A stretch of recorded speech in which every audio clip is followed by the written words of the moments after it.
কি নাম আপনার? দাঁড়ান দাঁড়ান, ভয় পাইয়েন না, ভালোবেসে বলছি। কি নাম আপনার? মোহাম্মদ ফুরকান। বলেন তো দেখি, আপনার কবরে গিয়ে সুখে থাকার জন্য আপনার কি করা উচিত? একটা বলেন। ভালো কাজ করা উচিত না? আমি যেটা বলছি বুঝেন নাই। যেমন আপনি একটা বিল্ডিং 6 তলা বানাইছেন, নিয়মিত ভাড়া আসবে না? আপনি মরার পরেও ফোলাফাইন, তারপরে নাতি, তারপরে পতি। কবরে যাওয়ার পরে এরকম যে নিয়মিত ঢুকবে, এই টাইপের কি আপনি করেছেন?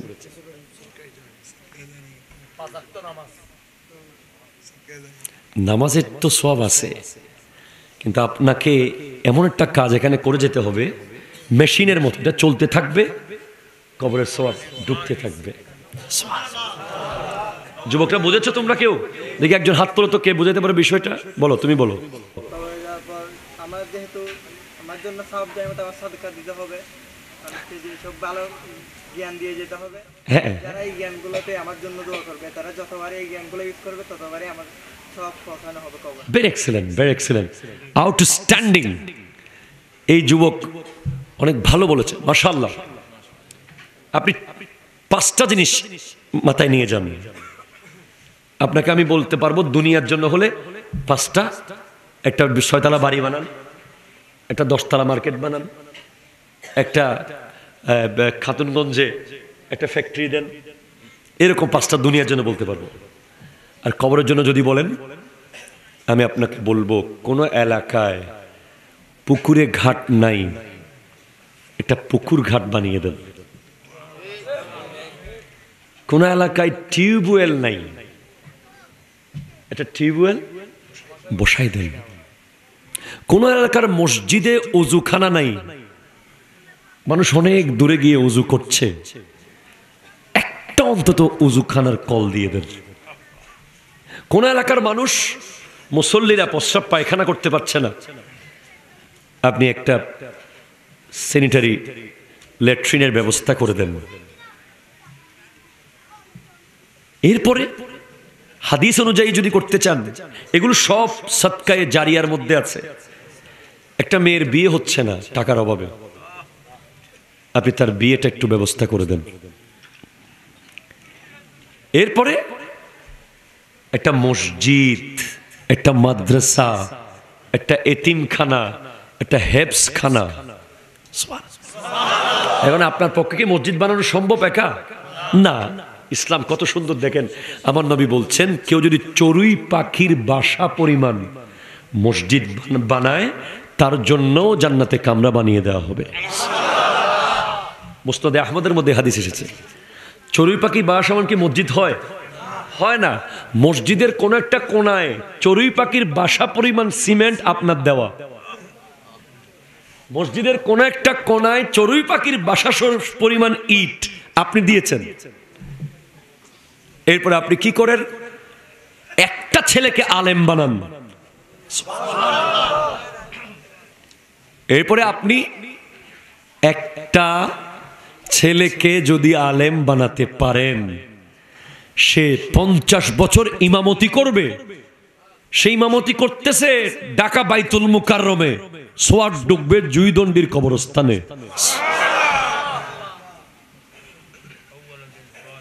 ওয়ালাদিন সালেহিন ইয়াদউ লাহু।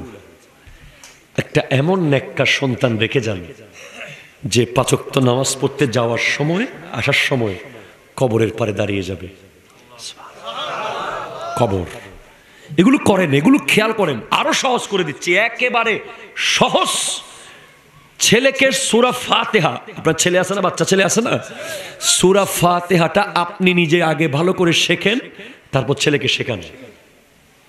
সে সারা জীবন নামাজে সূরা ফাতিহা পড়বে, আপনার কবরের সওয়াব ঢুকতে থাকবে। কবরের সামান নিয়ে চিন্তা করুন। সিদ্দিক আকবরের মতো জাত সিজদায় গেলে পাথর পড়ে আছে মনে হতো। জীবনে কোনোদিন তাকবীরে উলা ছুটে নাই। একবার মন খারাপ, আমার নবী বলছেন, আবু বকর তোমার তাকবীরে উলা ছুটে গেছে মনে হয়। আমরা তো মসজিদে যাই ইমামের পিছে, কেউ রুকুতে ইমামকে ধরি, কেউ সিজদায় গিয়ে ইমামকে পাই, কেউ সালাম ফেরানোর আগে ঢুকি। সিদ্দিক আকবরের গোটা জিন্দেগিতে কোনোদিন ইমামের পিছে প্রথম তাকবীর ছুটে নাই। এই মাস সিদ্দিক আকবরের মাস, এজন্য আমি ওইদিকে ঢুকেছি। জানি না আমার আগের বক্তারা কিছু বলেছে কিনা এই বিষয়গুলো নিয়ে, বলেছে না? আচ্ছা, আমার নবী বলছেন, আবু বকর তোমার কি তাকবীরে উলা ছুটে গেছে? বলি ইয়া রাসূলুল্লাহ, না, আমার 40টা উট হারাইছে।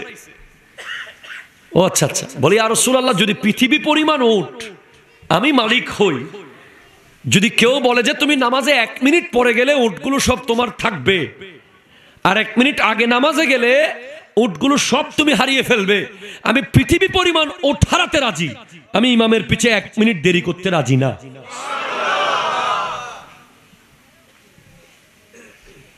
এমন জান্নাতের সুসংবাদ প্রাপ্ত ব্যক্তিরা যদি এইভাবে সিরিয়াস থাকে, আপনাকে এত সহজ কে করে দিয়েছে দুনিয়াদারি?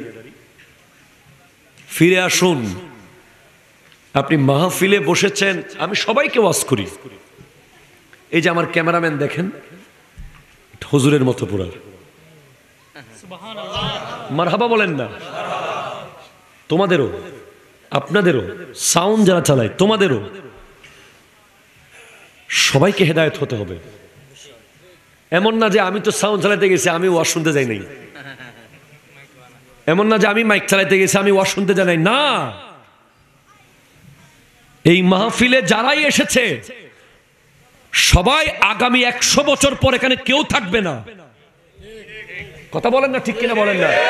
জাস্ট 100 বছর পর ওই সাউন্ড অপারেটিং এর জায়গায় আরেকজন, আমার এই চেয়ারে অবশ্যই আরেকজন, এই ক্যামেরায় আরেকজন, স্টেজে একজনও থাকবো না আমরা। থাকলে সেটা ভাগ্যে 2-1 জন কোনো মতে যদি থেকে যায়। আমি চাই না থাকতে, কারো কাঁধে বোঝা হয়ে চলতে পারবো না, ফিরতে পারবো না, খেতে পারবো না, বসতে পারবো না, উঠতে পারবো না, চাই না। আমি চাই যে পায়ে হেঁটে মসজিদে গিয়ে সিজদা অবস্থায় আল্লাহ নিয়ে যাক। আপনি ওয়াজ মাহফিলে বসে এটা ভাবেন আজকে থেকে জাস্ট 100 বছর পরে জুইদণ্ডির এই মানুষগুলোর একজনও নাই। মাত্র 100 বছর যেতে 100 মাস লাগবে। যে আমার নবী বলছেন, লা তাকুমুস সাআতু হাত্তা ইয়াতাকারাবাজ জামান, কিয়ামত ততক্ষণ কায়েম হবে না যতক্ষণ সময় সংকীর্ণ হয়ে যাবে না। আপনি খেয়াল করেন, ইন্নাল ইনসানা লাফি খুসর, বছর চলে গেছে মাসের মতো, ঠিক কিনা বলেন? বলেন বলেন। মাস যাচ্ছে সপ্তাহের মতো, সপ্তাহ যাচ্ছে দিনের মতো, দিন যাচ্ছে ঘন্টার মতো, ঘন্টা যাচ্ছে মিনিটের মতো। এই ফজর, এই এশা, এই ফজর, এই এশা, এই জানুয়ারি, এই ডিসেম্বর, এই জানুয়ারি, এই ডিসেম্বর। এই তো কদিন আগে আপনি বলছেন 3 বছর আগে আমি এসেছি এখানে, 3 বছর গেছে 3 দিনের মতো।